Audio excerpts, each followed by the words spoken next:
오늘의 포뮬러톡 주제는 바로 네. 2025 시즌 팀별 최종 결산이고 그 중에서도 바로 우승팀 페라리를 먼저 다뤄보도록 하겠습니다. 네, 그렇습니다. 우승팀 페라리요? 죄송합니다. 제가 맥라렌 제가 페라리를 갑자기 또 이렇게 얘기했는데 자 맥라렌 먼저 사실 맥라렌 썸네일 보고 들어오셨을 텐데 갑자기 굉장히 많이 당황하셨을 것 같은데 자 저희가 유튜브를 처음 하는 거라 자 양해 좀 부탁드리고 네. 자 2025 시즌 맥라렌 성적부터 한번 봐보고 시작을 하겠습니다. 네, 알겠습니다.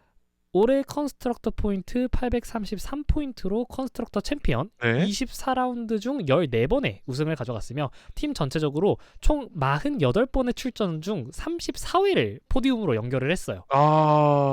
그래서 사실 2024 시즌에도 뭐 물론 이제 작년도 컨스트럭터 우승이긴 했습니다만 이제 좀 더 압도적인 모습을 올해 보여줬다라고 할 수 있겠고 네. 우승 횟수로만 보면 2.5배나 성장을 했습니다. 그러니까 작년에는 우승이 6번밖에 없었거든요. 네네.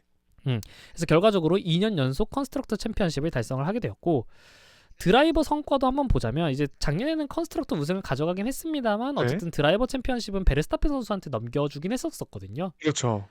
그러나 이번 시즌에는 그것마저 사수를 하면서 네. 물론 이제 시즌 최종전인 아부다비까지 정말 피말리는 싸움을 하긴 했습니다만 월드 챔피언 랜도 노리스 선수가 423포인트 팀메이트인 오스카 피아스트리 선수가 410포인트로 근소하게 뒤졌으나 사실 뭐 피아스트리 선수 역시 거의 챔피언에 걸맞는 그런 포인트 획득을 보여줬다라고 할 수 있겠고 네. 이제 두 선수가 맥라렌의 전체 시즌 14승 중 각각 7승씩 했어요. 그러니까 완전 밸런스가 되게 잘 맞았던 시즌인 거지. 우승 자체 포인트는 좀 다를 수 있어도 우승 자체는 똑같이 했다.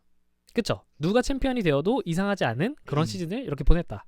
그래서 글쎄요. 실제로 1라운드에서 피아스트리 선수가 빗길에서 미끄러지면서 약간 실수한 초반부를 제외하면은 네, 호주 그랑프리요. 시즌 거의 내내 이 두 선수가 드라이버 챔피언십 1, 2위를 다투고 있었어요. 물론 그렇습니다. 이제 거의 마지막에 베르스타펜 선수가 정말 아무데서 그냥 난데없이 등장하는 바람에 그게 좀 있긴 했습니다만 깨비처럼 쫓아왔죠. 그쵸. 하지만 시즌 내내 거의 이 둘이 드라이버 챔피언십도 거의 그냥 독점을 하고 있었다라고 볼 수 있는 거고 그렇습니다. 그러다 보니까 이제 맥라렌 컨스트럭터가 사실 이 포뮬러 1에 시작한 지 굉장히 오래되었는데도 불구하고 그 중에서도 좀 역대급으로 성공적인 시즌입니다. 맥라렌 입장에서요. 맞습니다. 2025 시즌 동안 시즌 내내 맥라렌이 7번의 원투 피니시를 가져갔는데 이거는 네. 아일톤 세나 선수와 알랭 프로스트 선수가 있었던 1988년 시즌 이후 팀 역사상 최고 기록이며 네.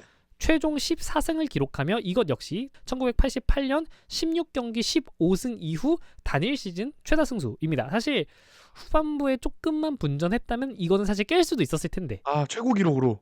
그쵸? 게다가 사실 조금 그래도 비교가 어려운 게 네. 1988년에는 16번 경기를 했는데 15번을 이겼던 거거든. 근데 지금은 애초에 경기 수가 24번이잖아요. 그러니까 뭐 그거를 못 깬 거는 살짝 아쉽다라고 할 수 있겠지만 여전히 굉장히 성공적인 시즌을 보냈다. 그래서 이러한 성과들을 바탕으로 이미 10월 초 싱가포르 그랑프리에서 이미 컨스트럭터 챔피언십을 확정을 지었었고요. 네.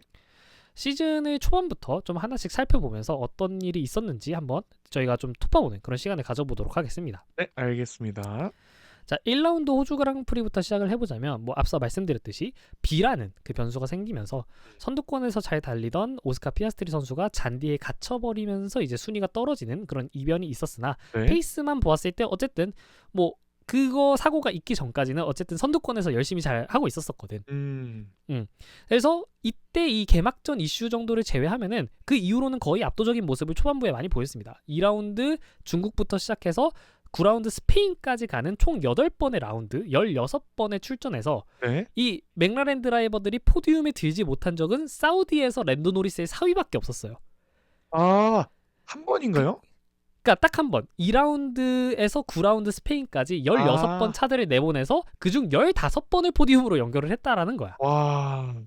그러니까 사실 초반부에 이 정도로 격차가 좀 벌어지다 보니까 네. 저희가 그냥 시즌 초반에 이야기를 할 때 그냥 맥라렌은 그냥 어나더 레벨. 그러니까 뭐 누가 우승할까 이건 됐고, 그러니까 누가 2위 할까 이미 시즌 초반부터 그거에만 조금 관심이 쏠렸다라는 그렇죠. 거죠. 2등부터 시작이다.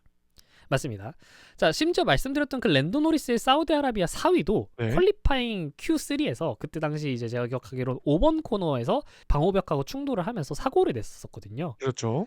그래서 Q3에서 아예 사고를 내면서 노타임이 되면서 10그리드에서 출발을 해놓고 4위까지 올라온 거야. 음. 그러니까 뭐 여전히 뭐 사우디에서도 왜 이렇게 아쉬웠지? 그게 아니라 네. 애초에 물론 퀄리파잉에서 실수가 있긴 했습니다만 레이스 페이스 자체는 여전히 압도적인 모습을 계속 보여줬다.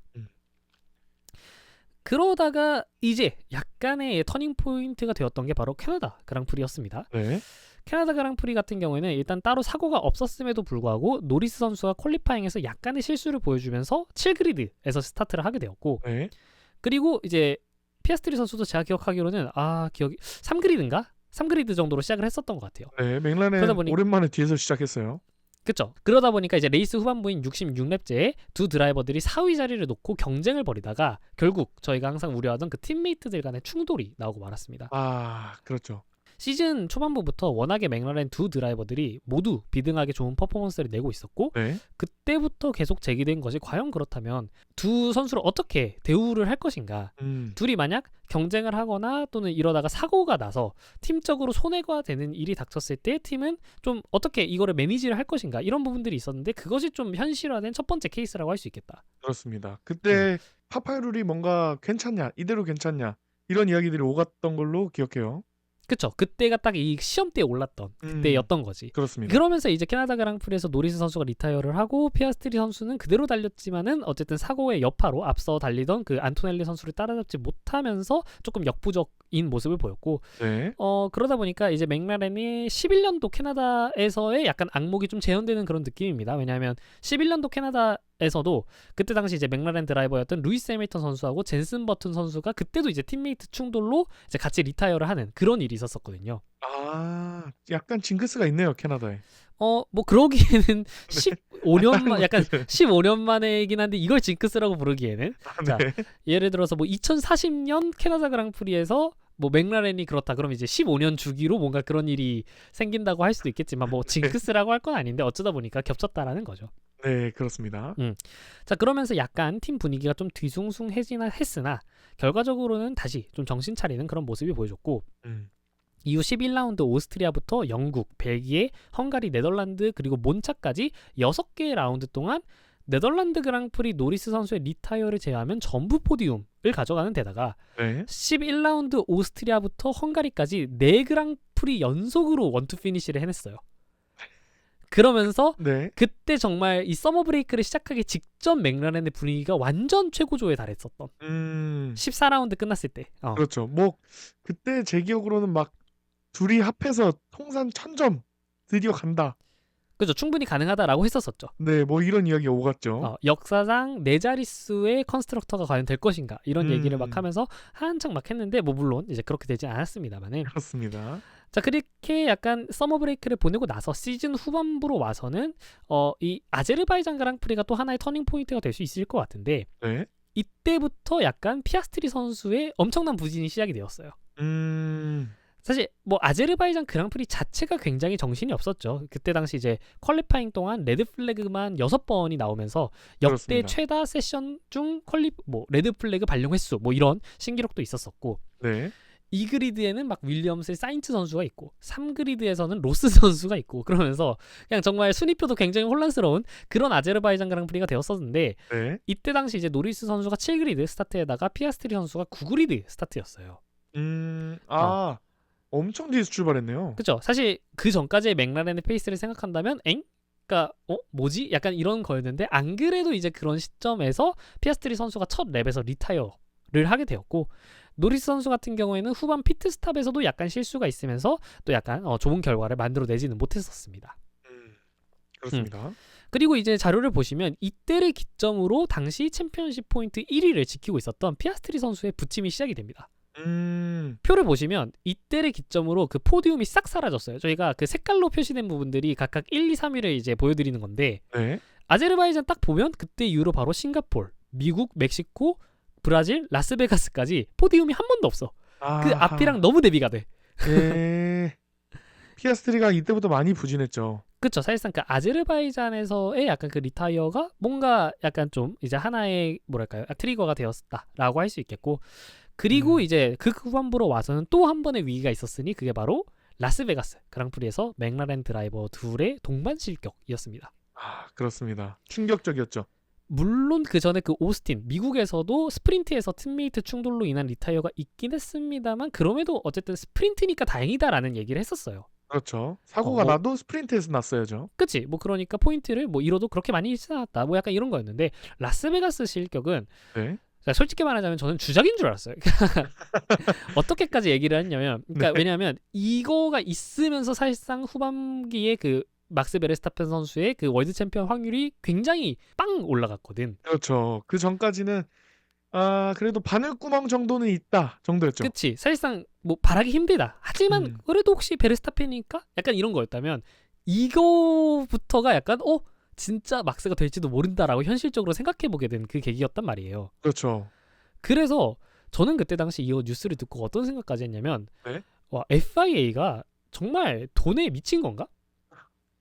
그러니까 사실 일부러 그러니까 혹시 사실은 마모가 안 됐는데 그냥 후반기까지 어떻게든 무슨 경쟁이라도 살려놓으려고 FIA가 그냥 약간 조작을 한 게 아닌가? 그러니까 그런 의심이 들을 정도로 왜냐면 야 이거는 드라마 스크립트도 이렇게 짜면 욕 먹습니다. 어떻게 거기서 동반 실격이 나와?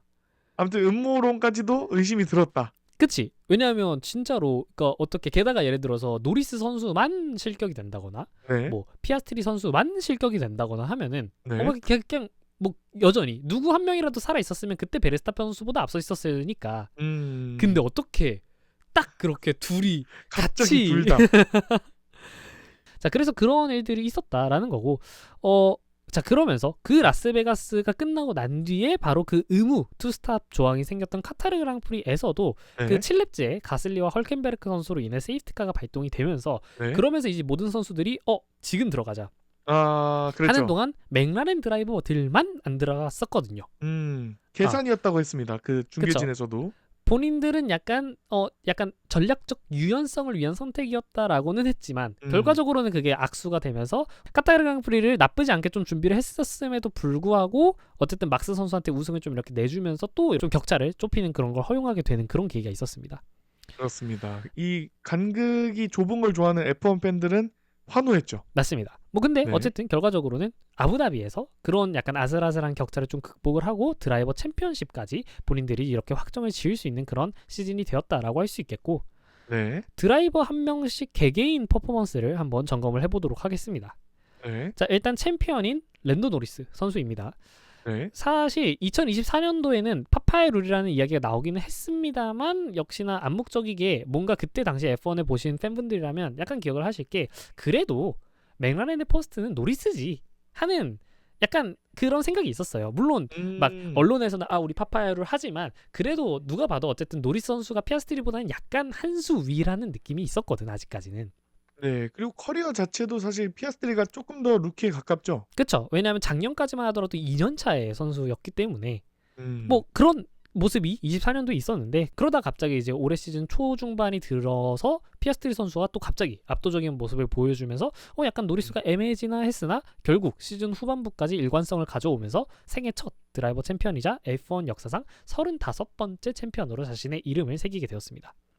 축하드립니다. 영국인 드라이버로서 이제 루이스 해밀턴 선배의 그 명맥을 잇게 되는 그런 퍼포먼스라고 볼 수 있겠고 작년에 비해서 실제로 많이 발전을 했어요. 작년 시즌을 폴시는 안 보셨으니까 잘 모르시겠지만은 그 작년 노리스 선수의 밈 중 하나가 항상 폴 포지션을 따놨으면은 첫 랩에 추월을 당한다라는 밈이 있었어요. 밥상 다 차려놓고 약간 징크스처럼 그것도 항상 첫 랩에 따요. 결과가 그렇다는 게 아니라 항상 첫 랩의 첫 코너에서 뭔가 실수를 하는 항상 그때 추월을 당하는 그런 밈이 있었는데 근데 올해 노리스 선수 같은 경우는 그런 결정력 측면에서 굉장히 큰 발전이 있었다고 봐야겠습니다. 실제로 이제 호주, 모나코, 오스트리아, 벨기에, 멕시코, 브라질, 라스베가스까지 7회의 폴포지션을 가져갔었고 그 중에 이제 실격을 했었던 라스베가스를 제외한다면 벨기에를 제외하고 5번의 폴트윈을 가져갔어요. 그러니까 좀 폴트윈을 전환하는 능력에 있어서 조금 발전이 있었다라고 할 수 있겠고 게다가 영국인 드라이버로서 홈인 영국 실버스톤에서의 우승까지 가져가면서 약간 실리와 그런 상징적인 의미들을 모두 챙겼다라고 할 수 있겠습니다. 네, 그렇습니다. 좀 그 폼이 좀 올라왔어요. 맞습니다. 시즌 최종전까지 가는 챔피언십 경쟁 그리고 최종적으로는 2포인트 차이로 베르스타펜 선수를 앞서게 되면서 이와 관련된 또 많은 기록들을 또 만들어냈는데 일단은 베르스타펜 선수의 1457일 동안 이어진 이 월드 챔피언 타이틀을 이제 본인이 가져오게 되었으며 이제 내년부터 네. 랜도 노리스 선수는 1번을 달고 이제 레이싱을 한다라고 합니다. 아, 1번을 선택했어요. 네, 맞습니다. 2포인트 차이 챔피언은 현재 포인트 시스템으로 바뀐 2010년 이후 최소 격차 챔피언입니다. 근데 아, 이것도 굉장히 신기한 게 마지막으로 그러면 이만큼이나 이 격차가 좁았던 챔피언십이 언제였느냐 하면은 그게 바로 2008년도였는데 네. 이때 당시에 이 맥라렌에 있었던 루이스 해밀턴 선수가 1포인트 격차로 챔피언을 가져왔어요. 1포인트. 근데 이것도 루이스 해밀턴 선수의 생애 첫 챔피언십이었어. 그래서 이게 둘이 겹친 점이 굉장히 많아요. 영국인 드라이버가 맥라렌에서 자신의 커리어 첫 챔피언십을 가져가는 경우 아슬아슬하게 된다. 라는 이 공식이 굉장히 만들어지는 거야. 아하, 두 번의 이 우연 때문에. 그치? 근데 사실 어떻게 이럴 수 있어? 둘 다 영국인이고 둘 다 맥라렌인데다가 게다가 둘 다 자신의 생애 첫 챔피언이야. 근데 서로 이렇게 격차가 정말 좁은 그런 챔피언십을 가져갔다라는 게 좀 재밌는 부분이라고 할 수 있겠습니다. 네, 실로 엄청난 확률이고 이 해밀턴 선수의 1포인트 차이는 안 깨지겠네요, 이제는. 그때는 그죠. 왜냐 사실 그 전에 0.5포인트 격차 챔피언도 있었었고 했으니까 사실 그렇습니다만은 이제 사실 지금의 포인트 시스템에서는 정말 글쎄요. 가끔 그런 일들이 나기는 해요. 예를 들어 2021년에도 그 소수점 단위로 포인트가 부여가 되는 적이 있기도 했었거든요. 아, 그랬나요? 그게 레이스 전체를 하는 데 있어서 뭐 기상 이변이나 이런 것들로 레이스를 정상적으로 좀 진행하지 못하게 되면은 레이스를 일찍 끝내는 대신에 포인트를 조금 이렇게 원래 주는 포인트보다 좀 잘라서 지급하는 그런 게 있는데 이제 그런 경우에 예를 들어 홀수로 떨어지는 포인트 같은 경우는 뭐 25포인트 1등을 하면 25포인트를 주는데 이제 그게 좀 잘라지면서 12.5포인트를 부여한다던가. 그래서 지금의 포인트 시스템 하에서도 특정 조건만 갖춰진다면 0.5포인트 격차의 챔피언십이 물론 만들어질 수도 있지만 어쨌든 쉽지 않다. 쉽지 않다. 그것도 영국인이 맥라렌에서. 그죠. 게다가 영국인이 맥라렌에서 첫 챔피언십을 또 해야 되니까. 네, 그러니까 그렇죠. 사실 뭐 그냥 다시 일어나기는 힘들지만 그냥 뭐 그런 공통점이 있다라고 말씀을 드릴 수 있는 거고. 네, 재밌습니다. 자, 노리스 선수는 게다가 또 생각보다 되게 대기만성형인 그런 드라이버인데 바로 F1 역사상 챔피언이 되기 전까지 4번째로 긴 커리어를 보낸 선수입니다. 올해 최종전 아부다비가 노리스 선수의 총 152번째 레이스 출전이었는데 그러니까 지금까지 있었던 예를 들어 페르난도 알론소 선수도 그렇고 뭐 베르스타펜 선수도 그렇고 루이스 해밀턴 선수도 그렇고 자신의 챔피언십을 확정하기까지가 이것보단 짧았다라는 거지. 그러니까 노리스 선수가 되게 좀 나이도 나름 어리고 빨리빨리 했네라고 생각을 하겠지만은 사실 역사에 남은 챔피언들은 이미 올라오자마자 바로 챔피언하고 약간 이런 모습이었다. 치고 올라왔는데. 그렇죠. 근데 노리스 선수는 조금 많이 기다린 셈이다라고 할 수 있겠습니다. 어허, 그렇습니다. 노리스 선수의 올 시즌 하이라이트와 로우라이트 하나씩 꼽아보도록 할 텐데 저는 개인적으로 노리스 선수의 하이라이트는 모나코에서 그 폴 포지션 했었던 그 폴 랩인 것 같아요.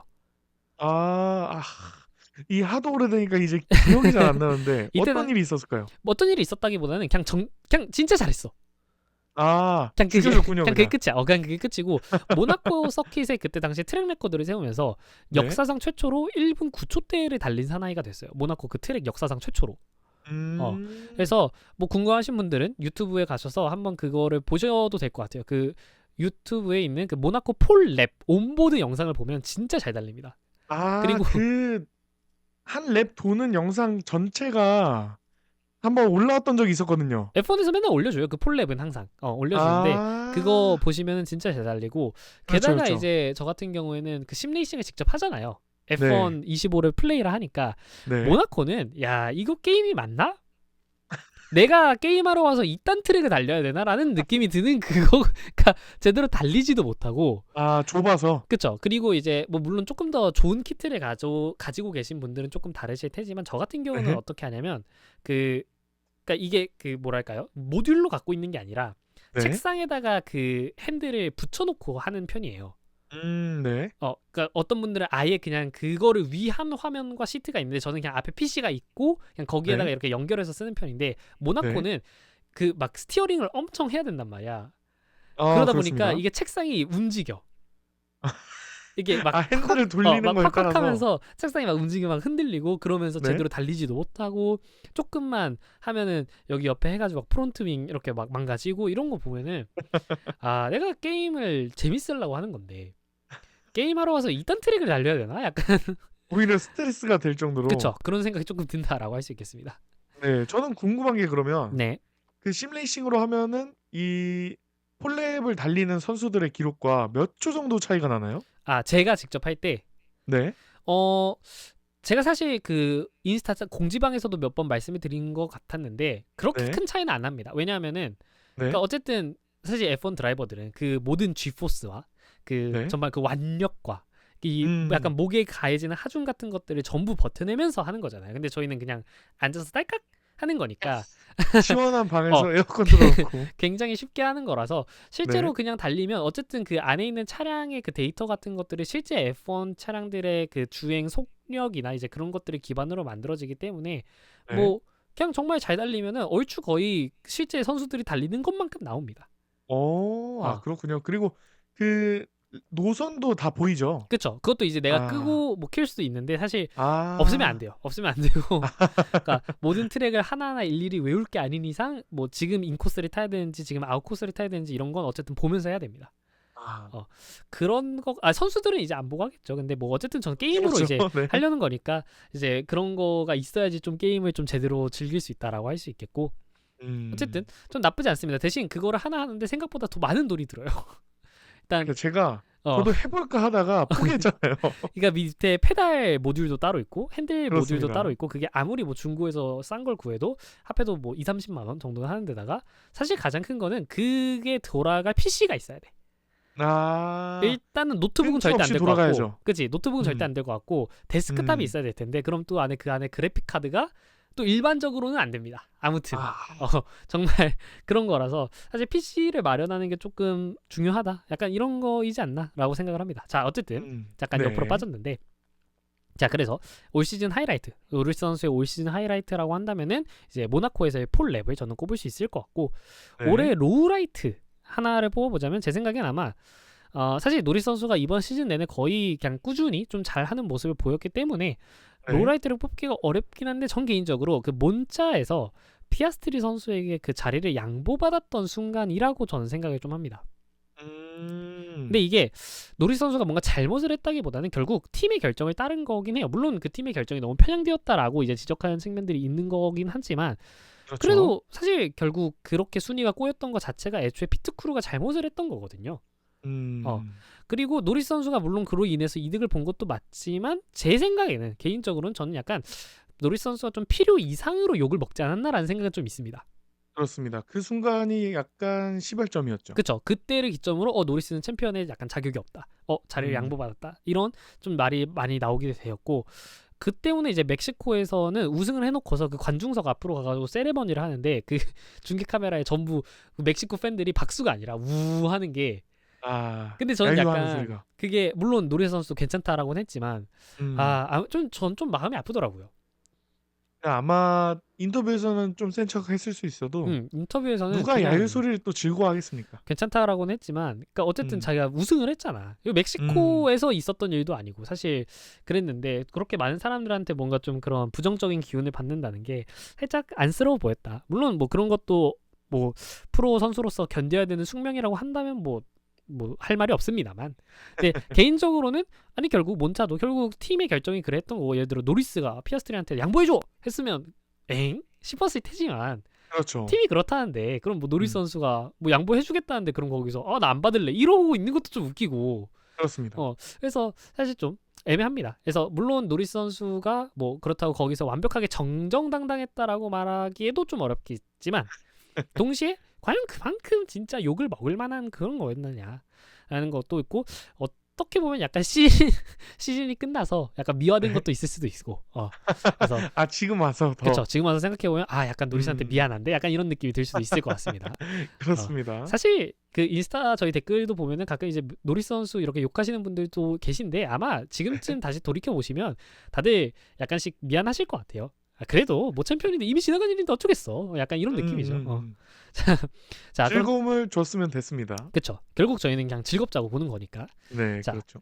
팀메이트인 피아스트리 선수 한번 보도록 하겠습니다. 올 시즌 네. 총 15번의 레이스 동안 챔피언십을 리드를 하면서 가장 오랜 기간을 그 챔피언십 레더에서 가장 위에 상위에서 차지를 하고 있었으나 결국 네. 마지막에 웃지는 못했습니다.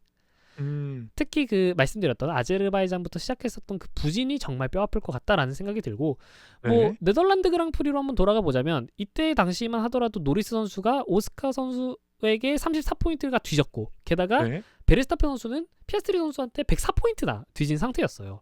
네, 한참 떨어져 있었네요. 그죠? 그만큼 시즌 초반부터 피아스트리 선수가 개막전 홈에서의 실수를 제외한다면 전반기 동안은 거의 압도적인 모습을 계속 보여줬다라는 말인 거고 네.